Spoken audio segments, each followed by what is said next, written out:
जमुनापुर के हाट बाजार का हाल ही न्यारा होता है भैया। कोई मोल भाव कर रहा है, कोई आलू टमाटर ले रहा है और बीचों बीच बैठा है रामदीन लाल अपने लालच का पूरा पिटारा खोले हुए। चावल में थोड़ा पत्थर, शक्कर में थोड़ी मिट्टी और तौल में थोड़ी चालाकी। वाह रामदीन, तू तो राजा बनेगा। अरे रामदीन भैया, ये शक्कर क्यों इतनी गंदी है? इसमें तो रेत मिली है। अरे जाओ यहाँ से, ज्यादा होशियारी मत दिखा। छोटो, लग रहा है कि दुकानदार बड़ा अजीब है, सबको डराता है। भोला भैया, ये तो लालची है, हमें इसका राज पता लगाना होगा। अब जमुनापुर में जब भी कोई उलझन हो तो हल मिलता है चौपाल पर, और चौपाल की बादशाह हैं दादाजी, जिनके पास हर बात की दवा है। दादाजी, रामदीन भैया सबको धोखा दे रहे हैं। बच्चों, मैंने भी अपने जमाने में ऐसा ही लालची देखा था। नाम था हरिराम, दूध में पानी मिलाता था। एक दिन ग्राहकों ने पकड़ लिया, उसका नाम मिट गया। याद रखना, लालच का फल हमेशा बुरा होता है। मतलब हमें सबूत चाहिए ताकि पूरा गांव देख ले। और अगर पकड़े गए तो रामदीन भैया हमें तवे पर सेक देंगे। हम उसका राज सबके सामने लाएंगे। बरगद के पेड़ के नीचे बच्चों की गुप्त मीटिंग हुई। मैं सब लिखूंगी, छोटू तू दुकान पर नजर रखना। और मैं भूत बनकर डराऊंगा ताकि रामदीन भाग जाए। छोटू धीरे से दुकान की ओर बढ़ा। उसने देखा रामदीन चावल पर पानी छिड़क रहा है, शक्कर में कंकड़ मिला रहा है और नकली बाट से तौल रहा है। पकड़ा गया। कौन है वहाँ? रामदीन दुकान के अंदर बाहर जाकर देखता है, लेकिन उसे वहाँ कोई नजर नहीं आता है। यही सही मौका है यहाँ से भागने का। कहीं रामदीन भैया ने मुझे देख लिया तो मेरी चटनी बना देंगे। तभी छोटू मौके का फायदा उठाकर वहाँ से भाग जाता है, लेकिन हड़बड़ाहट में छोटू के एक पैर का जूता वहीं छूट जाता है। क्या आपको भी ये कहानी मजेदार लग रही है? तो लाइक बटन दबाना मत भूलिए। अब रामदीन को अपनी मिलावट का पर्दाफाश का आभास हो चुका था। रात का अंधेरा था, पूरा गांव नींद में डूबा था। बस कहीं कहीं कुत्तों के भौंकने की आवाज आ रही थी। चांद बादलों के बीच छिप छिप कर खेल रहा था।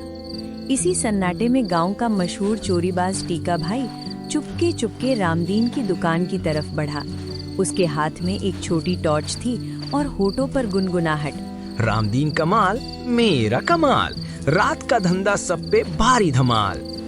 वह हंसते हुए ताले की कुंडी तोड़ने लगा। अचानक वह घबराकर इधर उधर देखने लगा, लेकिन चारों तरफ सन्नाटा।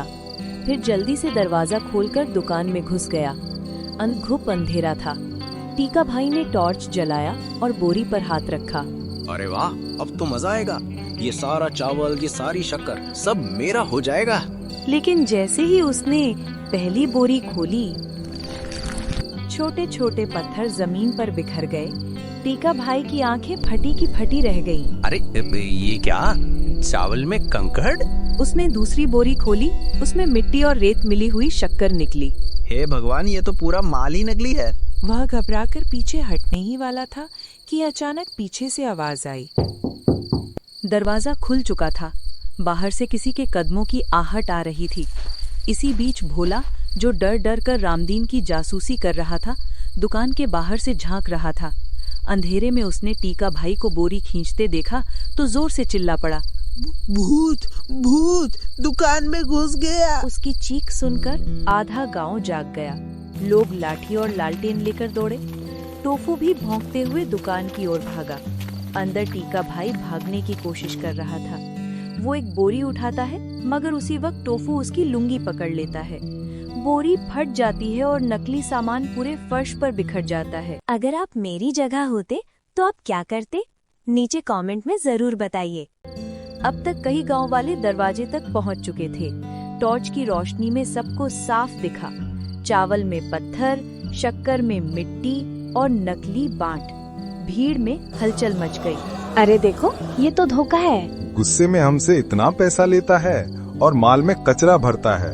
गांव वालों, धोखेबाज पकड़ा गया। रामदीन का राज खुल गया। बाहर अचानक शोरगुल बढ़ गया।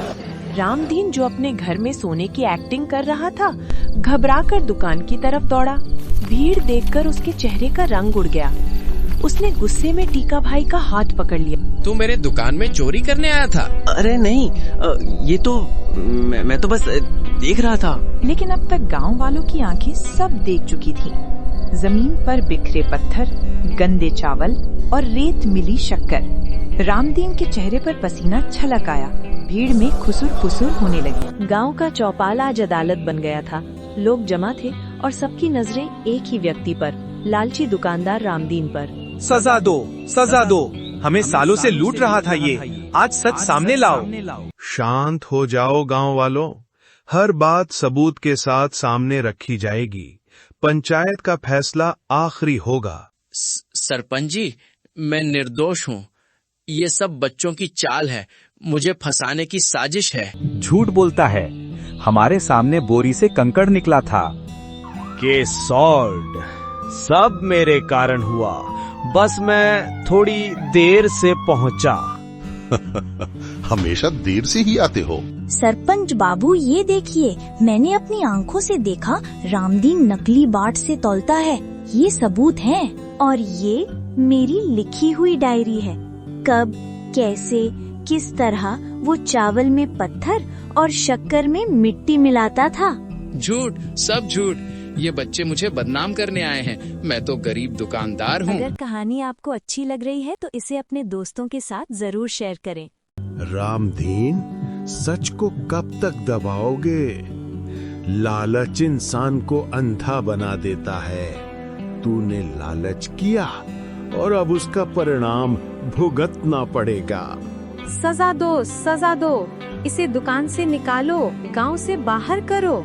माफ कर दो, मुझसे गलती हो गई। मैं लालच में अंधा हो गया था। अरे ये क्या है? अरे ये तो गांव के रामसुख का बटुआ है। चोरी हुआ था। तो फिर असली चोर? देखो, असली चोर तो भाग रहा है। पकड़ लिया। अब सच पूरी तरह सामने है। गांव के सामने अब दो सच खड़े थे। एक लालच का, जिसने सबको धोखा दिया, और दूसरा चोरी का, जिसने गांव का नाम खराब करने की कोशिश की।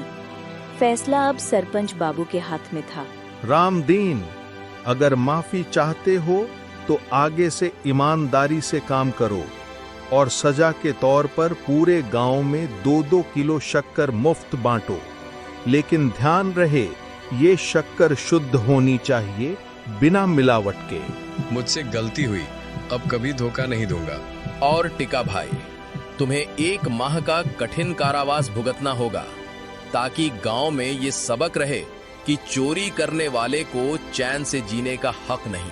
टिका भाई के चेहरे पर खामोशी थी, पर उसकी आंखों में एक अजीब सी चमक थी, जैसे वो भीतर ही भीतर कुछ सोच रहा हो। अगले दिन रामदीन ने गांव वालों को शक्कर बांटना शुरू किया। बच्चे खुशी से उछल रहे थे और औरतें मीठी चाय बनाकर पड़ोसियों को बांट रही थीं। बच्चों, याद रखो, लालच का अंजाम हमेशा बुरा और ईमानदारी का फल मीठा होता है। मतलब अब मैं भी दुकान खोल सकता हूँ, पर बिना लालच के। पर क्या टिका भाई जेल में शांत बैठा रहेगा? गांव में एक अजीब सी खामोशी छा गई। टिक्का भाई जेल की कोठरी में बैठा था। उसके हाथ में एक छोटा सा कपड़ा बंधा हुआ था। उसने धीरे से खोला। उसमें चमचमाते सिक्के और एक अजीब सा चाकू छुपा हुआ था। तुम सबने सोचा टिका हार गया, पर असली खेल तो अब शुरू होगा। उसकी आंखें खतरनाक चमक रही थी। ऐसी ही मजेदार कहानियों के लिए चैनल को सब्सक्राइब करना न भूलें। गांव में सब सो चुके थे। अचानक कुएं के पास कुत्तों के भौंकने की आवाज आई। भैया, वो देखो, जेल की दीवार के पीछे कोई परछाई हिल रही है। कहीं ये टीका भाई तो नहीं? मम्मी, टीका भाई भाग गया। तभी गांव के चौकीदार की सीटी बजी। लोग दौड़े, लेकिन जब तक सब पहुंचे, वहां सिर्फ टूटी हुई जंजीरें और मिट्टी पर गहरे पैरों के निशान दिखाई दे रहे थे। अगली सुबह खबर फैल गई कि टिका भाई जेल से भाग गया है। गांव में हलचल मच गई। लोग डरे सहमे थे। गांव वाले सतर्क रहें और रामदीन, तुम्हें साबित करना होगा कि तुम सचमुच बदल गए हो। अब गांव की जिम्मेदारी भी तुम्हारे कंधे पर है। अगर टीका भाई सच में बदला लेने आया तो क्या मैं इस बार ईमानदारी पर टिक पाऊंगा? अगर आपको ये वीडियो अच्छा लगा और आप जानना चाहते हो कि आगे क्या होने वाला है, तो लाइक, शेयर और सब्सक्राइब करना मत भूलना।